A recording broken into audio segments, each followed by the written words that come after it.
Ben trovati No Grippers. Oggi siamo da All You Need a Loreto a Milano con Angela Ciao a tutti. che ci aiuterà un po' a capire il mondo delle scarpette.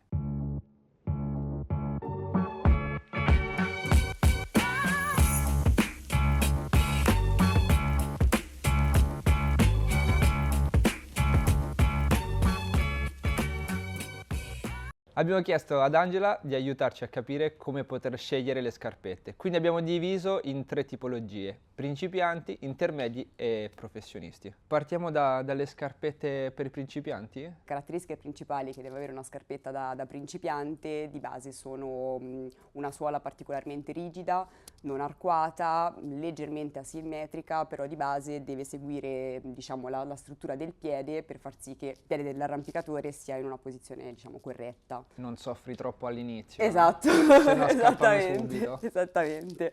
Di base le scarpette da principianti sono principalmente fatte in pelle, perché appunto la pelle è riconosciuta per una particolare morbidezza. Però non tutti i modelli sono così, tant'è che alcuni modelli, come possiamo vedere su Okun, la tomaia non è in pelle ma è in microfibra.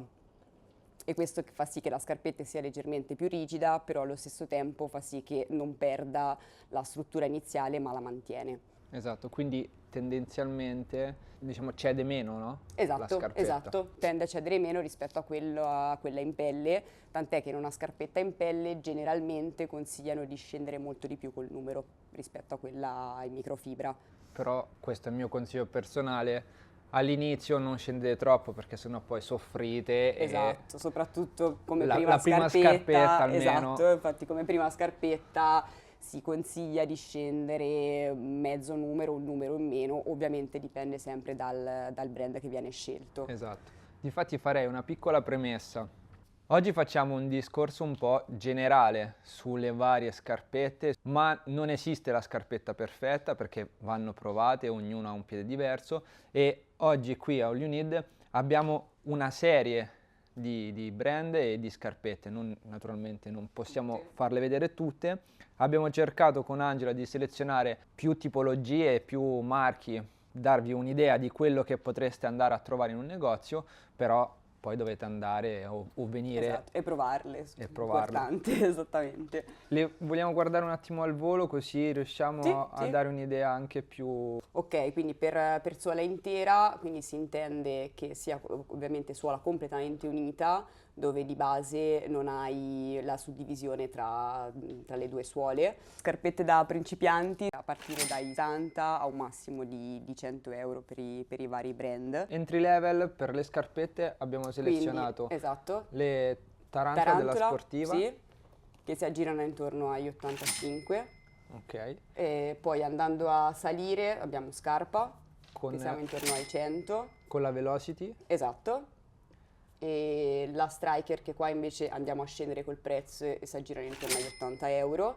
Ok, E a della salire la Tenaia, la Ra, che si aggira intorno ai 115. Ok, quindi queste possono essere delle opzioni Esatto, per questi possono essere, incominciare. esattamente, possono essere delle opzioni per chi appunto si sta approcciando al mondo dell'arrampicata. E diciamo che potenzialmente queste possono essere usate un po' dappertutto, in palestra, Esatto, in come palestra. utilizzo piuttosto versatili, quindi possono essere usate sia in palestra ma allo stesso tempo anche benissimo in palesi fuori, in qualsiasi tipo di situazione che sia per fare appunto per corda o boulder. Se uno invece già è un pochino che arrampia, diciamo, potrebbe aver bisogno della seconda scarpetta. Quindi per un discorso intermedio diciamo che è quella fase in cui appunto magari l'arrampicatore inizia ad avere un po' più dimestichezza nel campo e quindi cercherà allo stesso tempo un po' più di precisione sulla punta, quindi non andremo ad utilizzare più magari una scarpetta completamente piatta, però magari leggermente arcuata e leggermente asimmetrica sulla punta. Quindi come fascia di prezzo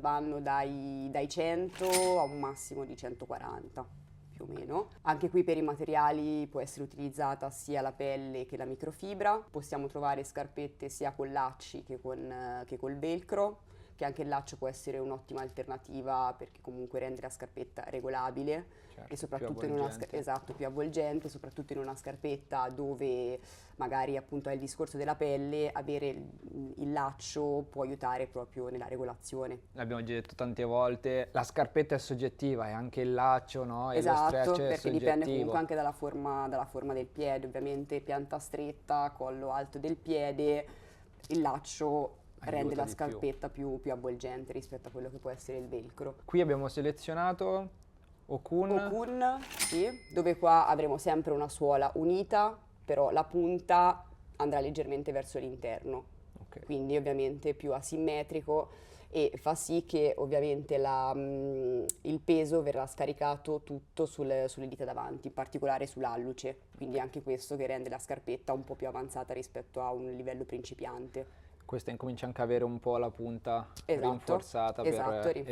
eventuali agganci di punta. E anche un tallone un po' più Un strutturato. po' più strutturato. Per la katana invece abbiamo sempre suola intera. Questa a differenza di questi modelli tende ad essere un po' più dritta, però la punta si va leggermente più a stringere. Questa è una scarpetta tendenzialmente più da falesia, quindi Questa la consiglierei più da falesia e può essere utilizzata anche per un discorso di vie, perché comunque la calzata risulta piuttosto confortevole. E difatti anche meno punta, no? Esatto, Meno rinforzo. esatto. Per quanto riguarda la veloce, la consiglierei principalmente per palestra.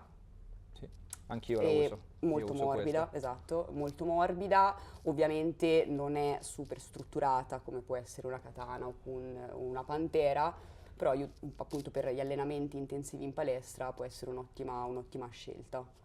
Tra l'altro, questo è il commento personale, io non riesco a mettere le furia Ok. e quindi perché col collo alto non riesco a inserirle. Diciamo che chi ha il collo alto effettivamente la parte della la calza sopra a volte risulta un po', cioè è difficile effettivamente Esatto. calzarle per il E- fatto E di queste questa invece calza ci riesco elastica. e quindi poi Forse perché sono molto morbide e Esatto. rispetto magari a quella che può essere una furia, cioè vedi che la forma è più dritta, invece la furia è molto più asimmetrica, decisamente. quindi è il mio compromesso. Ci sta.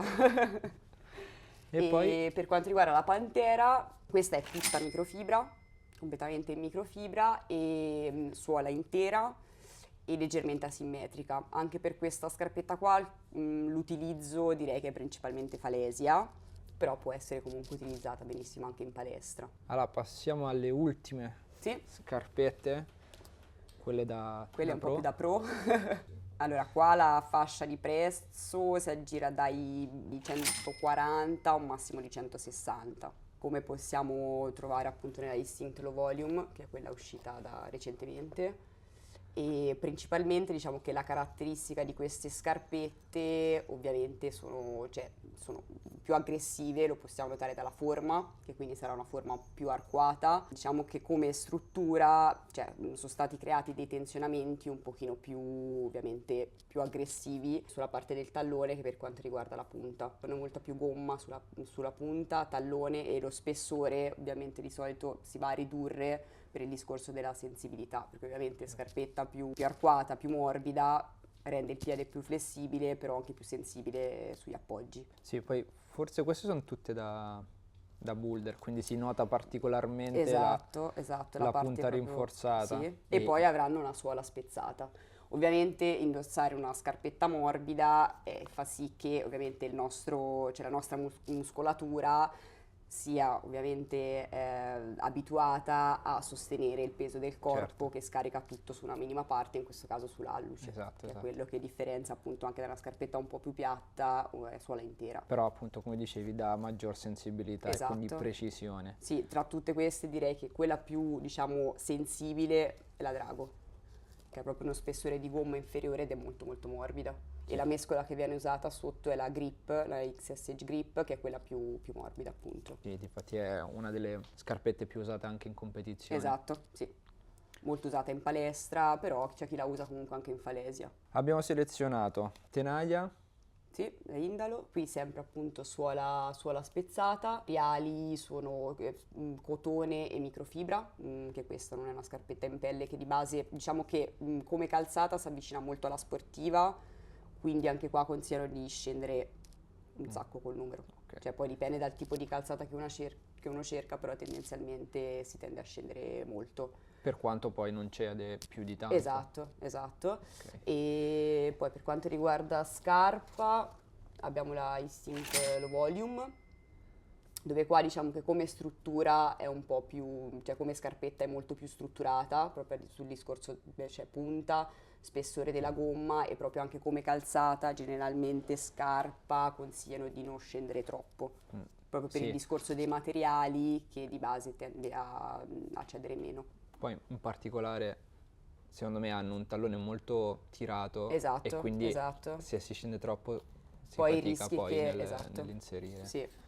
Stessa cosa Per sulla la Solution, esattamente, dove qua appunto abbiamo sempre una suola spezzata, hai questa parte qua della, questa calza che anche questa inizialmente per, per indossarla si fa difficoltà, però poi una volta diciamo, una volta riusciti in realtà la calzata Sì. è abbastanza comoda, e infatti anche qua consigliano di scendere molto col numero. Anche qui abbiamo Parte della tutta la parte punta, rinforzata, esatto, rinforzata. e anche il Poi tallone. questa è la versione della Solution, che è quella un po' più, diciamo, indirizzata per il boulder, proprio per il discorso del tallone che è molto più strutturato.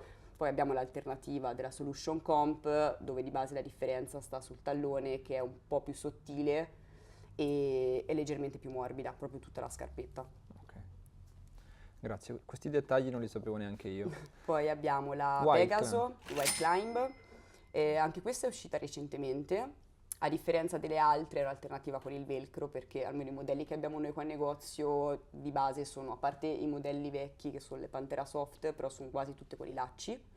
Questa è l'alternativa con il velcro e un po' più da boulder. Infatti avremo sempre una suola intera, completamente in microfibra, consigliata sia da palestra ma anche per l'esterno, è un'ottima scelta. Brand italiano Esatto, storico, che tra l'altro di non solito. utilizza la Vibram, ma usano una loro mescola appunto di Wild Climb. Qui abbiamo Poi la Drago, che anche questa, come dicevamo prima, è scarpetta ottima cioè, anche da competizione, usata in palestra, fuori, è molto molto morbida e sensibile come scarpetta, quindi per chi cerca comunque una buona sensibilità sugli appoggi, questa è perfetta. Poi abbiamo Questa è la Mandala anche questa è uscita recentemente, e a differenza di tutte le altre ha la caratteristica del no edge sulla parte della punta, che è questa costruzione dove di base abbiamo uno spessore inferiore della gomma e che quindi dà molta più sensibilità sugli appoggi. Sì, e il noeggio È proprio una struttura completamente diversa, cioè lo vedi proprio qua sulla punta, Sì, e poi lo dopo spessore è inferiore. la differenza è che non hanno questo Esatto, angolo, diciamo, esatto. retto, Sì, per quanto poi non sia completamente retto, ma è tondeggiante. sì. Ultima, ma non ultima, La Phantom di Evolve, allora questa direi uso prettamente palestra, anche se in realtà è capitato che ce la chiedessero anche per uso esterno, fuori. esattamente, completamente gomma. Infatti questa, la Evolve, penso che tra tutte è proprio una di dei brand che di solito consigliano di stare o sul proprio numero o addirittura un mezzo numero superiore al proprio, proprio per la calzata aggressiva che hanno. e poi probabilmente essendo gran parte plastica non tiene, No, non si cede. allarga minimamente, no. E anche qua abbiamo una suola spezzata sotto, e nonostante appunto sia suola spezzata resta comunque una scarpetta piuttosto rigida e strutturata, proprio per il discorso dei materiali. Di base È generale. ovviamente c'è la scarpetta in microfibra, cioè ovviamente quando suda il piede tende a puzzare un po' di più rispetto alla pelle, quello sì. Poi, come sappiamo, le tecniche per la pulizia delle scarpette restano ancora un tabù, perché di base, cioè, ce le chiedono in tanti. Sì. Però ovviamente la soluzione che abbiamo noi è quella di proporre dei deodoranti a forma di banana, dove tu li inserisci dentro, però sono più per un discorso, cioè legati alla puzza, all'odore della scarpetta. Sì. Non tanto alla pulizia vera e propria. Però ovviamente la pelle come calzata risulta più comoda, infatti, Certo, a forse parte anche un po' più traspirante. anche, sì, anche se c'è una versione di Wild Climb che è sempre la Pantera, però è la laser, a differenza nonostante sia microfibra, risulta comunque un po' più traspirante. proprio Ok. perché ha tutta la tomaia traforata rispetto magari alle Pantera classiche, sia le blu che le rosse. Bene, grazie Angela per tutte queste Grazie a voi. informazioni e passate qui in negozio a Loreto se dovessero servirvi scarpette e altre informazioni. Grazie per aver visto questo video, grazie All You Need, grazie Angela. Grazie a voi, grazie.